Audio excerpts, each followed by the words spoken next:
Hello, welcome back. Today, new Acoustic Sounds Series release. Talk today about We Get Requests, the Oscar Peterson Trio.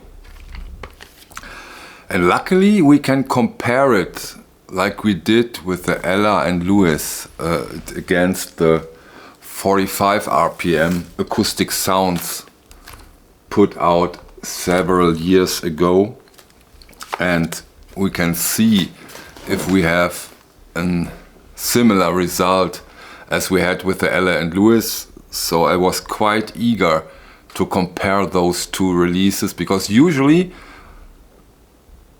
the new Acoustic Sounds Series releases are unbelievable strong, even when I compared them against those, for example, Impulse, the Mingos, unbelievable great stuff. But the last time when I compared the Ella and Lewis against the 45 RPM, the 45 RPM version, which also is in print, which of course is a great thing, really was significantly better. And I really was eager to see if we have a similar result here with the We Get Requests Oscar Peterson. But before we go into the comparison, let's briefly talk about the release. We get our usual hype sticker. The record is packed in these sleeves. Hype sticker says Audiophile vinyl reissue from the world's greatest jazz labels. Mastered from the original analog tapes by top mastering engineers. Manufactured at Quality Records, pressing QRP on 180 gram vinyl. We have a tip-on gatefold sleeve printed on high-grade board / sterling. Sorry. A bit confused, too hot.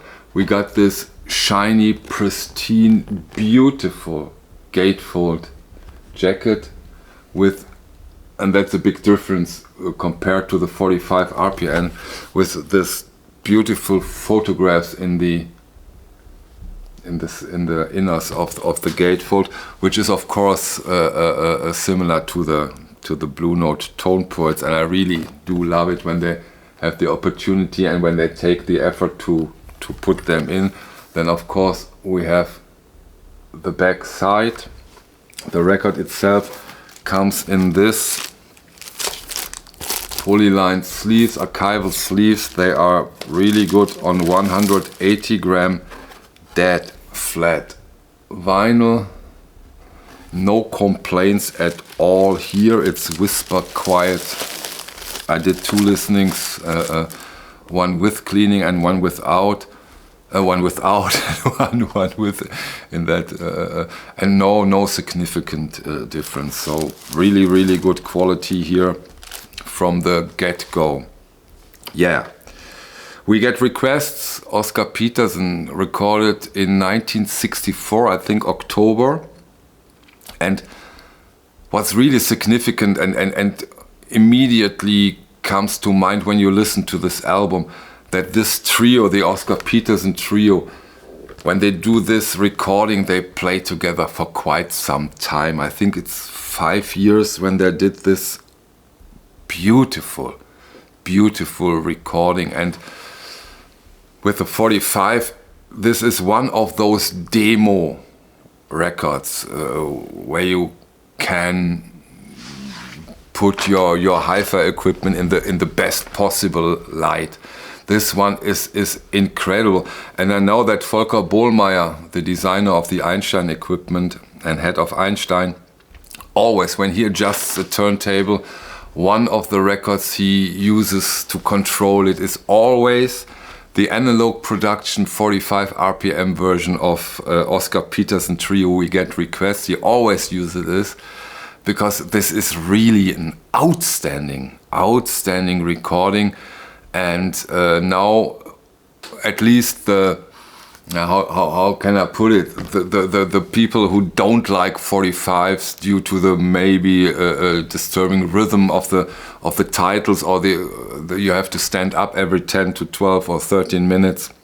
Now you have your 33 and a third version, and can also be happy to have it as an audiophile release. Yeah, Jim Davis produced it, and he really took care that you have this they play live touch in a way. It's really there. This is really, really outstanding. And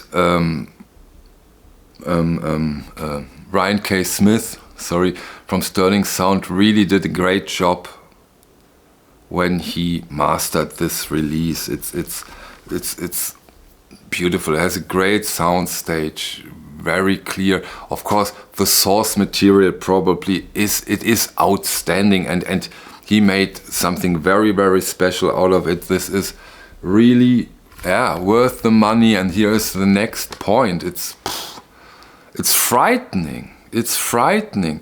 I've paid 44 euros and 95 cents. I think in December I paid 33. Damn it, this inflation.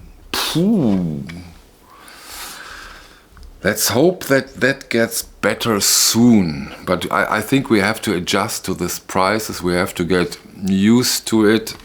I can't see that they go down to the older level. This usually never happens. Of course, I hope it, but this is really significant right now, and I think we all can feel that. Doesn't matter how many records we buy, but this is serious right now. Okay, back to topic, although this of course also belongs to the topic. Yeah, Ryan K. Smith over at Sterling Sound really did a great job, and then I compared it against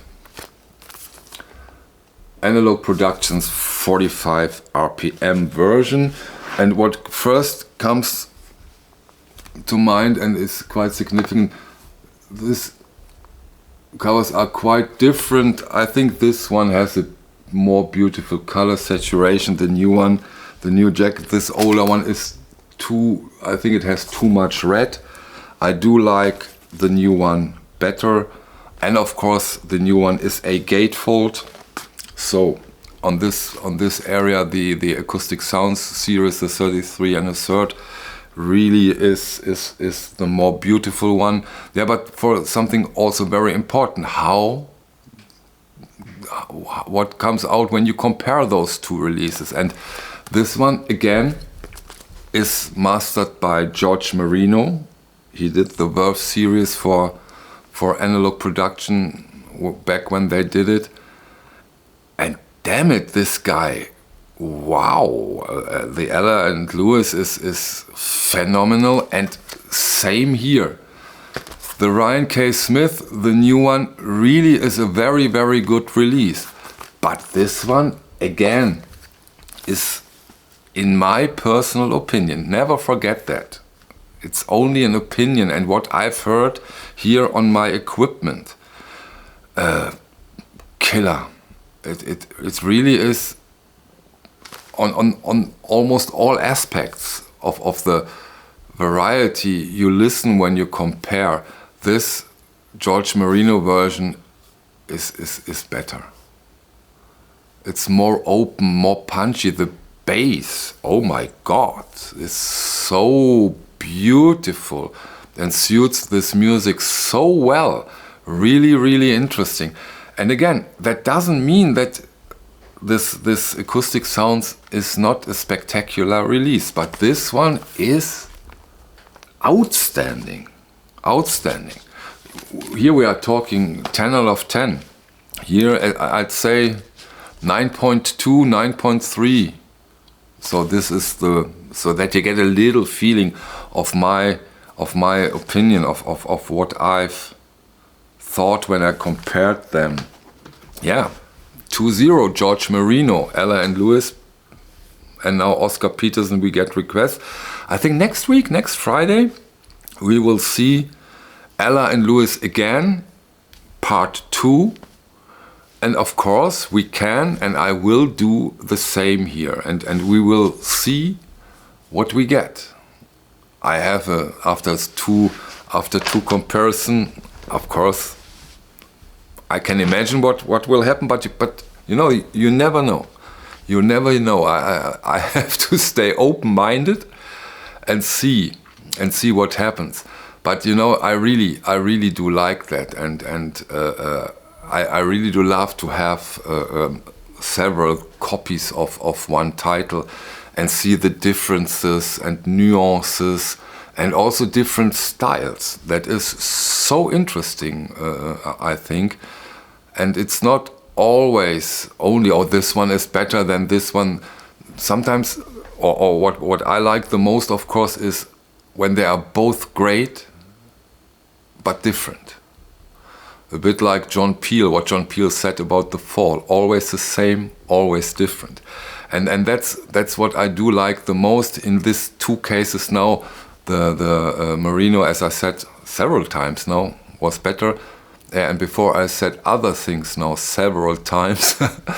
I just say to you, thank you for your time and see you on the next one. Bye.